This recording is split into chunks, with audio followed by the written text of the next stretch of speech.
안녕하세요. 뉴스통날씨 유다현입니다. 올해도 어김없이 낙동강을 시작으로 4대강의 녹조가 발생했습니다. 특히 올해는 봄 가뭄이 심해서 녹조 발생 정도가 심각한 데다 한강에도 예년보다 한 달이나 일찍 녹조가 발생해 조류 경보가 내려지기도 했는데요. 자세한 이야기 취재기자와 함께 이야기 나눠보겠습니다. YTN 사이언스 양회영 기자 나와 있습니다. 안녕하세요. 네, 안녕하세요. 네. 자, 4대강은 물론 지금 한강까지 현재 녹조가 심각한 상황인데요. 어느 정도로 지금 심각해져 있는 상황이죠? 네, 이 지난달 초에 낙동강에 이 조류 경보가 내려졌고요. 그리고 현재는 한강까지 조류 경보가 내려진 정도로 아주 심각한 상태입니다. 전국적으로 녹조가 아주 심하죠. 아무래도 올해는 더위가 일찍 찾아온 데다가 비도 오지 않아서 녹조가 빨리 시작된 건데요. 이 지난해보다 3주나 빠른 5월 말부터 녹조가 관측이 되기 시작했는데 이 낙동강에서는 4년 연속 이른바 녹조 라떼 현상이 반복되고 있습니다. 네. 이 4대강 사업 때 설치됐던 보 때문에 낙동강의 이 강물 체류 시간이 설치 전보다 5배 넘게 길어졌는데요. 이 느려진 유속과 높은 온도, 또 가뭄까지 이어진 삼박자가 맞아떨어지면서 녹조가 발생했습니다. 현재 한강에 내려진 조류 경보는요, 이 행주대교에서 양화대교 구간에 이어서 이 동작대교 구간까지 확대가 되고 있는 상황인데요. 네. 이 한강에 조류 경보가 내려진 건 2000년에 이 경보 시스템 제도가 시행된 이후로 처음입니다. 이 대개 한강은 이 녹조가 8월 정도에 발생하는 것으로 나와 있었는데 올해는 한 달 이상 빠른 6월 말부터 시작한 상황이라 경보를 발령한 상황입니다. 네. 특히 이번 한강 녹조가 상류가 아닌 하류 쪽에서부터 발생을 했다는 점에서 이례적인 현상이라고 볼 수가 있는데 네. 그 이유는 어디에 있나요? 네, 올해 한강에 있었던 녹조, 하류부터 발생을 했는데요. 대개 이 녹조는 물을 가둬놓은 상류에서 먼저 생기게 되고요. 이 유속이 느리게 되니까 상류에서 많이 생기고 댐이나 보에 따라서 이 방류를 하면 하류로 내려오는 현상이었습니다. 하지만 올해는 이 심각한 봄 가뭄 때문에 하류에 있었던 물까지 정체가 되면서 녹조가 생겼다 이렇게 보고 있는데요. 실제로 지난달 팔당댐 방류량이 지난해 같은 달인 6월에 비해서 절반 정도인 56%밖에 안 됐기 때문에 물의 흐름이 크게 줄었다고 볼 수 있습니다. 또 한강 하류는 밀물과 썰물 흐름의 영향을 굉장히 받게 되는데 이 한강 전체의 흐름이 정체가 되면서 이 녹조가 하류에서 퍼지고 있다 이렇게 볼 수 있습니다. 네, 15년 만에 처음으로 이 한강에 조류 경보까지 내려졌는데 그런데 궁금한 게 녹조가 얼마나 심각할 때 이렇게 조류 경보가 내려지게 되는 건가요? 네, 이 조류 경보는요, 이 강의 수질을 측정을 해서 이 남조류 개체수 그리고 또 엽록소의 농도에 따라서 발령을 하고 있습니다. 이 구체적으로는 엽록소인 클로로필 A 농도가 단위 면적당 25mg 이상이면서도 이 남조류 세포수가 밀리리터당 5,000개 이상일 경우에 발령을 하게 되는데요. 또 조류에서 만들어지는 지오스민 등의 이 냄새 물질 농도에 따라서도 냄새 경보까지 함께 발령하고 있습니다. 이 조류 발생 정도에 따라서 주의보와 경보, 대발생 순으로 발령을 하고 있는데 주의보 이상으로 발령이 되면 조류 대책본부를 가동시켜서 정수 처리와 수질 검사 등을 강화하고 있는 상황입니다. 네. 그렇다면 녹조는 도대체 왜 생기는 건지도 궁금해지네요. 네, 이 녹조가 생기는 원인 크게 3가지로 볼 수 있습니다. 우선 먹이가 굉장히 많고 그리고 물의 흐름이 굉장히 느리고 유속이 느리고 그리고 온도가 굉장히 높은 경우입니다. 이 물속 플랑크톤도 이 육상 식물처럼 영양분이 필요하게 되는데요. 이때 비료의 역할을 하는 질산염이나 인산염 등 이 무기 영양염류가 물속에 굉장히 많아질 때 녹조가 발생합니다. 또 녹조는 주로 여름에 많이 발생하는데 이것은 이 기온이 높고 일조량이 많아지면요. 물속에서도 광합성이 굉장히 활발하게 일어나기 때문에 각종 조류가 폭발적으로 증가할 수밖에 없습니다.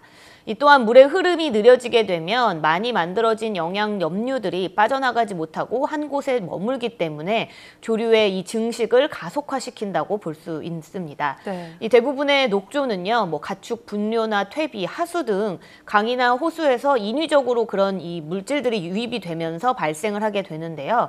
이 녹조 자체가 자연 현상이긴 하지만 우리가 부르는 이른바 녹조 라떼라는 이런 현상 같은 경우에는 인간에 의해서 만들어진다. 그 자연 정화 기능을 호수나 강이 잃어버리기 때문에 만들어졌다라고 볼 수 있습니다. 네. 녹조가 생기면 물고기가 또 집단 폐사하는 장면도 볼 수가 있는데 이렇게 또 강에 녹조가 생기면 걱정이 되는 게 바로 식수 문제가 아닐까 싶습니다. 이 물을 먹는 데에는 문제가 없나요? 네, 이 녹조의 원인으로 꼽히는 이 남조류 같은 경우에는 사실 독성 물질을 내뿜기도 합니다. 네. 이 대표적인 독성 물질이 마이크로시스틴과 삭시토신입니다. 이 마이크로시스틴 같은 경우에는요, 이 독성 물질로 이 구토나 설사, 두통 등을 일으키고요. 또 삭시토신 같은 경우에는 인체에 유입이 되면 감각을 둔화시키고 언어 능력을 잃게 만드는 역할을 합니다. 하지만 그나마 좀 다행인 건 이번에 한강에 내려진 조류 경보를 좀 보면요, 한강 중에서도 심각하게 녹조가 발생된 지역이 한강 취수원과는 굉장히 거리가 좀 멀기 때문에 수돗물에는 큰 영향이 없어 보입니다. 또 서울시 역시 고도 정수 처리장을 보유하고 있다고 밝혔고 정수 공정에서 녹조가 제거되고 있고 또 이 염소 소독을 하기 때문에 이 녹조들이 죽는다. 그래서 수돗물은 안전하다라고 밝힌 상황인데요. 네. 이 녹조가 생기면 사실은 물고기들이 급격하게 이 늘어난 녹조류 때문에 산소를 제때 공급받지 못하면서 폐사를 하게 되는 건데 사실 우리가 마시는 수돗물보다는 오히려 녹조 발생 지역에서 잡힌 어패류를 먹지 않는 점, 이런 점을 조금 주의해야 합니다. 이 남조류의 독소가 열에 굉장히 강하기 때문에 이 물고기를 잡아서 사실 끓여서 먹는다고 해도 이 독소 성분들이 잘 분해되지 않아서 굉장히 위험할 수 있는데요.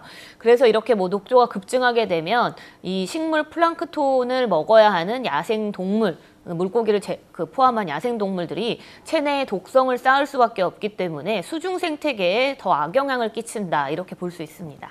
네. 물론 녹조가 자연현상이기는 하지만 이렇게 심각할 때는 또 인위적인 제거도 필요할 듯 해 보입니다. 네. 녹조 제거 방법이나 또 이에 대한 기술 개발 어느 정도로 발전이 됐나요? 네, 이 녹조가 기본적으로는 물에 뜨는 성질이 있습니다. 그렇기 때문에 뜰채 같은 걸로 이렇게 떠서 제거를 할 수 있는 경우가 많습니다. 이 우리나라에서 사실 가장 많이 녹조를 없앨 때 사용하는 방법은 황토를 물에 뿌리는 건데요. 네. 이 황토 입자들이 구멍을 굉장히 많이 품고 있기 때문에 그 사이사이로 영양물질이나 미세 조류 등을 흡착해서 제거할 수 있는 방법이 있습니다. 또 다른 방법으로는 녹조의 원인 생물을 먹는 천적을 이 강에 풀어서 친환경적으로 처리하는 방법도 있습니다. 수중 생태계 방식을 이용하는 거잖아요. 이게 네. 녹조 발생을 사전에 차단할 수 있다는 장점이 있습니다. 하지만 녹조의 천적을 인위적으로 늘렸을 때 문제점, 어떤 일이 생길지 사실은 잘 모르기 때문에 이런 점들을 좀 고려해야 하고요. 또 물을 전기 분해해서 녹조를 없애는 방법도 있습니다.